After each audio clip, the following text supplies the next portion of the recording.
नमो रियंताणं नमो सिद्धाणं नमो एरियाणं नमो वज्रायणं नमो लेशमसवणं येषु पञ्चानमुक्कारो धम्मपापप्रणाशनं मङ्गलानं च तवेशमणो मङ्गलं मङ्गलं भगवान् वीरमङ्गलं गौतमः प्रभो मङ्गलं स्तुतिभद्राध्यायैनधर्मोऽस्तुमङ्गलम् अज्ञानातिमिरान्धानां ज्ञानाञ्जनशलाकया नेत्रमुन्मीलितं येन तस्मै श्रीगुरवे नमः। जीवन में हमने बहुत खेल खेले हैं, शायद वो क्रिकेट भी हो, फुटबॉल भी हो, टेनिस बॉल भी हो और वीडियो गेम भी हो, बहुत कुछ जिसको हम अपने जीवन में लगता है कि खुशी मनाने के लिए ये सब खेल हम खेलते हैं। आज कोई अलग प्ले की बात मैं करना चाहता हूँ, जो प्ले यदि मुझे और आपको खेलने में आनंद आ गया तो अपने जीवन को वो कहाँ से कहाँ ले जाता है उनकी हमें कोई कल्पना भी नहीं है। तो आज स्टॉप की बात कर ली और आज मैं बात करूँगा प्ले की, PLAY।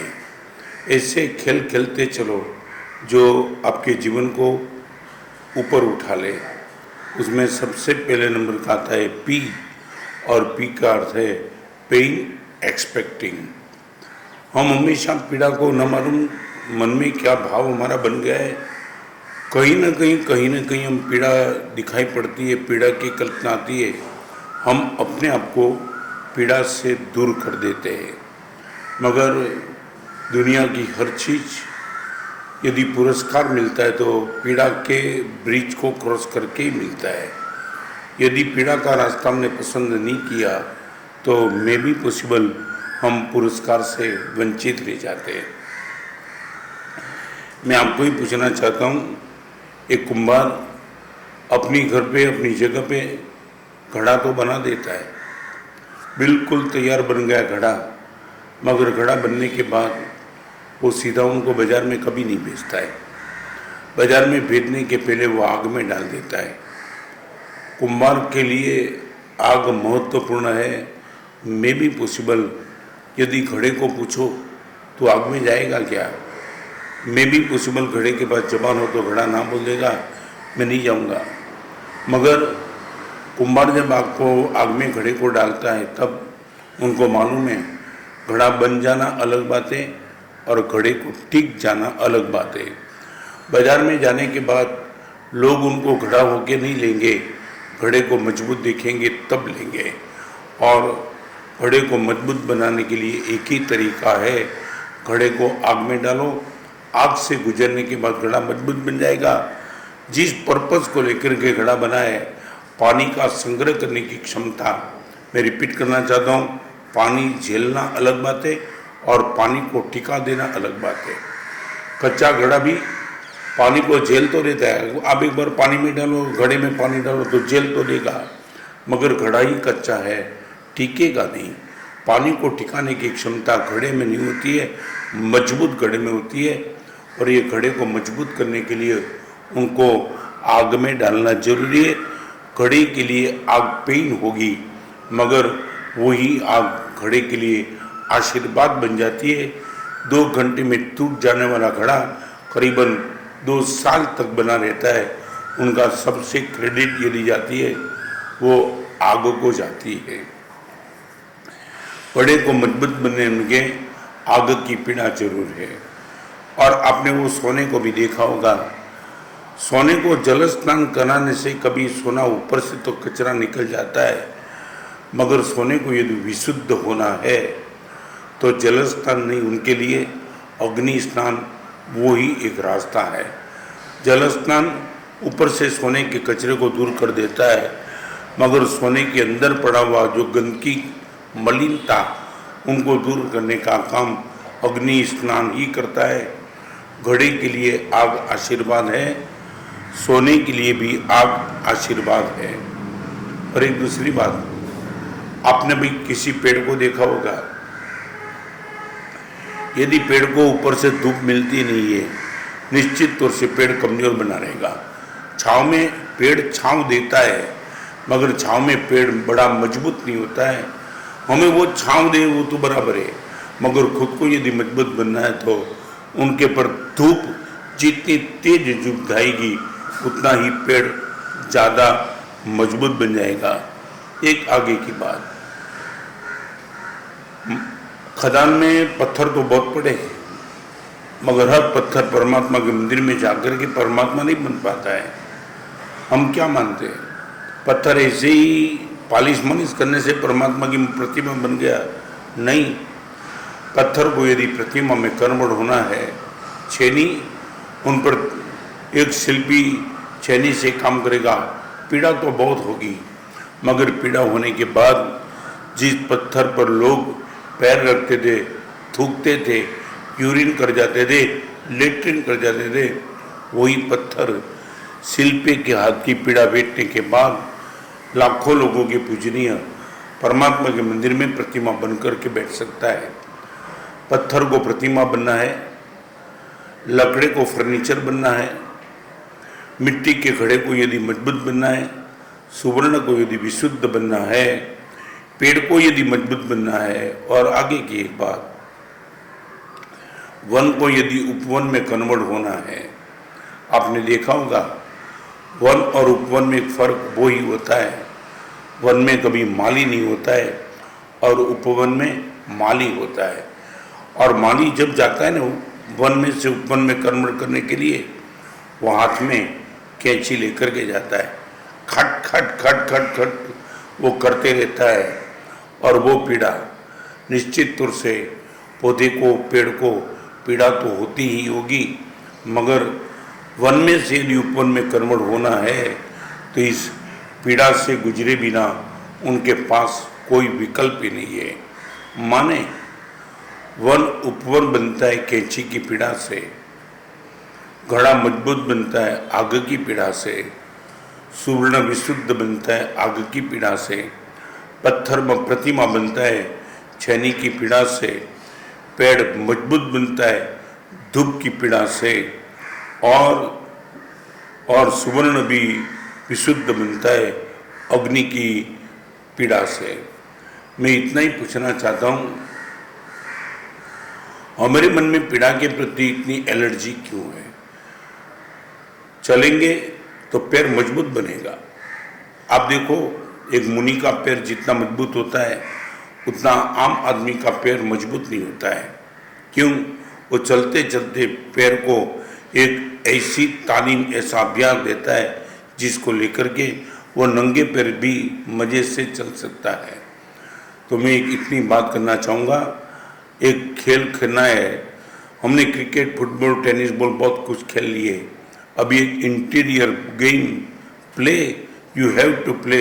सबसे पहली बात पेन एक्सपेक्टिंग। एक बात बताऊं, आप कहीं भी किसी भी जगह I love God, I love guru, I love wife, I love husband, I love son, I love daughter, आप कुछ भी बोलो, आपका लविंग 100% तब तक ठीक नहीं होगा जब तक आपके मन में आई लव पेन का भाव नहीं होगा। मैं रिपीट करना चाहूँगा, आप जब भी बोलो ना आई लव गॉड, इसके पहले बोलना आई लव पेन, क्योंकि परमात्मा को प्रेम करने के लिए बिना प्रेम आप परमात्मा को प्रेम नहीं कर पाएंगे। वो मीरा का शब्द, जो मैं ऐसा जानती प्रेम कीजिए दुख होय, जगत ठंडेरा पीटती प्रेम न कीजिए कोई। कृष्ण के पीछे पागल बनी हुई मीरा को एक पीड़ा थी, और वो पीड़ा उसने जहर का प्याला भी उसने पी लिया था। सीता ने राम पर प्यार किया, वो पीड़ा से गुजरी थी। अयोध्या में रहने में कौशल्या ने कहा था मेरा बेटा तो क्षत्रिय का बेटा है, वो तो खैर जंगल में चले जाएगा, मगर सीता तू यहाँ ही रह जा, अयोध्या में रह जा। तब सीता ने यही कहा था मेरी शादी राम से हुई है, अयोध्या से नहीं हुई, मेरी शादी राजमहल से नहीं हुई। राम के साथ जाने में सीता को पीड़ा तो निश्चित थी, मगर फिर भी राम के प्रति प्यार ने सीता को पीड़ा सहन करने की ताकत दी। मैं एक बात निश्चित तौर से कहूँगा, आपको यदि प्रेम करना है किसी को, बेटी को, गुरु को, भगवान को, मित्र को, किसी को भी जब तक आप पीड़ा सहन करने के लिए तैयार होंगे तब तक आपका प्रेम मेंटेन होते रहेगा। जिस दिन पीड़ा से तुमने मुंह फिरा दिया उसी दिन तुम्हारा प्रेम खत्म हो गया। पति और पत्नी के बीच में डाइवोर्स क्यों होता है? क्या हो गया? बाप बेटे से अलग क्यों हो जाता है? सास और बहू से दूरी क्यों हो जाती है? संयुक्त परिवार टूट क्यों रहा है? देरानी और जेठानी को मजाक क्यों नहीं है? हर परिवार में ये तूफान जो मचा है ना, वो पैसे की कमी से नहीं, पर्याप्त तो पैसे है। वो रूम, किचन सब बड़ा बड़ा बंगला है, पोर्च में 3-3 4-4 गाड़ी है, कबाट में 50-50 साड़ी पड़ी हुई है, मगर मन में शांति नहीं है। क्यों? एक ही कारण, हमने पीड़ा को नकार दिया है। एक बार you have to low pain, और एक बार पीड़ा को प्रेम करते देखो। फिर अमृता प्रीतम की एक बढ़िया कविता थी, जब हम गुलाब तोड़ने गए लोगों ने कहा जरा संभल कर कांटे छुप जाएंगे। गुलाब के प्रति प्रेम था हमारा। गुलाब की सुवास की बात, गुलाब के सौंदर्य की बात जब हमने सुनी, हमें लगा गुलाब को पाने के लिए हम निकल जाए वो यात्रा पे। जब हम गुलाब तोड़ने गए तो लोगों ने कहा जरा संभल कर कांटे चुप जाएंगे। हर गुलाब के पीछे न मालूम 10, 15, 20, 25 कांटे थे, और लोगों ने डरा दिया कि गुलाब तो मिलेगा तब मिलेगा, मगर कांटे की पीड़ा से हाथ में से खून निकल जाएगा, रुक जाओ।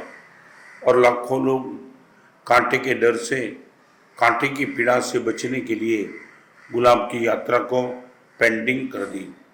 साधना का मार्ग, भगवान का मार्ग, संन्यास का मार्ग, धर्म का मार्ग, मॉरल का मार्ग, कल्चर का मार्ग, स्पिरिचुअल का मार्ग, हर मार्ग वो गुलाब का मार्ग है। पीड़ा निश्चित है, मगर अमृता प्रीतम ने वो लिखा है, जब हम गुलाब तोड़ने गए लोगों ने कहा जरा संभल कर कांटे चुप जाएंगे। लाखों लोगों ने भले यात्रा पेंडिंग कर दी, मगर अमृता प्रीतम ने वो लिखा है, कांटे से पंगा ले लूंगी, चाहे कुछ भी होगा, कांटे को नजदीक तो आने दो, हम देख लेंगे। और वही ताकत को लेकर के, कांटे की पीड़ा को स्वीकार करने की मानसिकता बना करके अमृता प्रीतम ने लिखा है कि हमने गुलाब की यात्रा चालू रखी और रिजल्ट वो आया। जब हम गुलाब तोड़ने गए लोगों ने कहा जरा संभल कर कांटे चुप जाएंगे, मगर जब गुलाब तक पहुंच ही गए हर कांटे फूल बन गए। बस यही अनुभव भक्त और भगवान के बीच में है, शिष्य और गुरु के बीच में है, सुशील पत्नी और पति के बीच में है, खानदान बेटा और बाप के बीच में है, पवित्र देरानी और जेठानी के बीच में है। आप एक बार पीड़ा को प्यार करके देखो, पीड़ा को खेल बना के देखो, और मंजिल पे आपको जो दिखाई पड़ेगा आप सोचेंगे ये तो हमने कभी सोचा नहीं था, इतना ज़्यादा पुरस्कार मिलता है। मैं एक बार बताऊं, प्रसूति में ऐसी कौन सी माँ है कि जिनको पीड़ा नहीं होती होगी? ब्रिटेन में करीबन 15 साल 20 साल पहले एक ऐसी पेन किलर मेडिसिन की खोज हुई थी जो प्रेग्नेंट स्त्री को दो, उनको डिलीवरी आसानी से हो जाएगी विदाउट पेन। ये दवाई बाजार में आई, सफल भी हुई, मगर सफल होने के बावजूद वह दवाई को बाजार में से वापस खींच लिया गया 6 महीने और 12 महीने के बाद। रिजल्ट क्या था? एक ही रिजल्ट था कि विदाउट पेन डिलीवरी तो हो गई, मगर विदाउट पेन डिलीवरी होने के बाद माँ को अपने बेटे पर जो प्यार, जो लगाव, जो प्रेम होना था वो किसी भी कारण से प्रेम हुआ नहीं। माँ को लगना चाहिए था कि बेटा मेरा है, वो ट्यूनिंग बैठी नहीं। तो रिसर्च वो हुआ, यदि डिलीवरी में पेन होती है, पीड़ा के बाद प्रसूति होती है, तो माँ को कहीं ना कहीं अपने बेटे से लगा होता है और मेडिसिन वापस खींच ली गई। मैं बस सिर्फ इतना ही कहूँगा, आज कोरोना का माहौल है, कई लोगों के मन में न मालूम क्या है। मगर अभी जो 4 नंबर का लॉकडाउन आया उनके बाद सब लोगों ने मन में बात बना रखी है कि रहेगा कोरोना, हम उनसे डरेंगे नहीं, उनसे लड़ लेंगे। लड़ना माने क्या है? लड़ना माने पीड़ा को एक्सेप्ट कर लेना है, अलर्ट रहना है, सावध रहना है, मगर उनको लेकर के मन में भय और भागते रहना, वो हमारा जीवन नहीं बनेगा। फिर से मैं कहना चाहता हूँ, हर मिठाई में शक्कर कॉमन फैक्टर है, हर नमकीन में नमक कॉमन फैक्टर है, तो हर प्रेम में पीड़ा कॉमन फैक्टर है। चाहे प्रेम आपका पत्नी पे हो, पति पे हो, बेटे पे हो, भगवान पे हो, गुरु पे हो, साधर्मिक पर हो, मानव जाति के प्रति हो, कीड़े पे हो, मकोड़े पे हो, गाय पे हो, कुत्ते पे हो या तो गद्दे पे हो, जहाँ भी आपको प्रेम करना है, मैं फिर से रिपीट करना चाहता हूँ, आप एक बात पक्की कर लेना, पीड़ा के क्षेत्र में आप मजबूत नहीं बनेंगे तो प्रेम खोखला बन जाएगा। शुरू तो हो जाएगा मगर पीड़ा आते आते प्रेम खत्म हो जाएगा। तो एक गेम हम जीवन की शुरू करते हैं, पेन एक्सपेक्टिंग। भगवान आज तक पीड़ा से दूर रहा था क्योंकि मैंने पीड़ा को अभिशाप माना था। आज पहली बार पता चला कि पीड़ा आशीर्वाद बन सकती है और पीड़ा पुरस्कार का कारण भी बन सकती है। तो प्ले PLAY, उसमें से आज पहले नंबर की बात बताई, पेन को एक्सेप्ट करो, स्वीकार कर लो, प्यार कर दो और फिर देखो पुरस्कार के क्षेत्र में हम कहाँ से कहाँ गए जाते हैं। भगवान से विनती करते हैं, भगवान हम गुलाब की यात्रा पे निकलना चाहते, कांटे चाहे कितने भी हो और खून भी निकलना है तो भले ही खून निकले, मगर खून निकलने के बाद एक गुलाब जब मेरे हाथ में आ जाएगा हमें लगेगा हमारा खून निकलना भी वसूल हो गया। आप जब मिलेंगे, शबरी को आप मिले, शबरी को लगा सब वसूल हो गया। सुदामा को आप मिले, सुदामा को लगा सब वसूल हो गया। गौतम को महावीर मिले, गौतम को लगा सब वसूल हो गया। पुण्या श्रावक को महावीर मिले, पुण्या को लगा सब वसूल हो गया। चंदन बाला को महावीर मिले और लगा कि सब कुछ वसूल हो गया। और मैं खुद कहूँगा, मुझे गुरुदेव भुवन भानुसूरी महाराज मिले और संयम जीवन का हर कष्ट मुझे भी लगता है मेरा वसूल हो गया। आज है मेरे साथ आचार्य हंस रत्न सूरी है, उनको भी हमने देखा है। आज उनका 93 उपवास है, 93rd 95 पर उनका विराम हो जाएगा। मगर ये पीड़ा के साथ जो पुरस्कार के क्षेत्र में आगे बढ़ते हैं, उनके चेहरे पे मुस्कान देखते हम भगवान से ये प्रार्थना करते, भगवान ये पीड़ा हमें भी दो, ये पीड़ा सहन करने की ताकत दो, ये पीड़ा में आपका दर्शन करने की क्षमता दे दो। तो फिर से मैं कहूँगा, परम पद तक जाना है, परमात्मा तक जाना है, प्रेम को पाना है, पुण्य को पाना है। Without pain not possible at all. आज पहली बार हम ये बोलेंगे, वी लव पेन। सर्वमंगल मंगल सर्वकारणम प्रधानम सर्वधर्माणम। जय हिंद, जय भारत।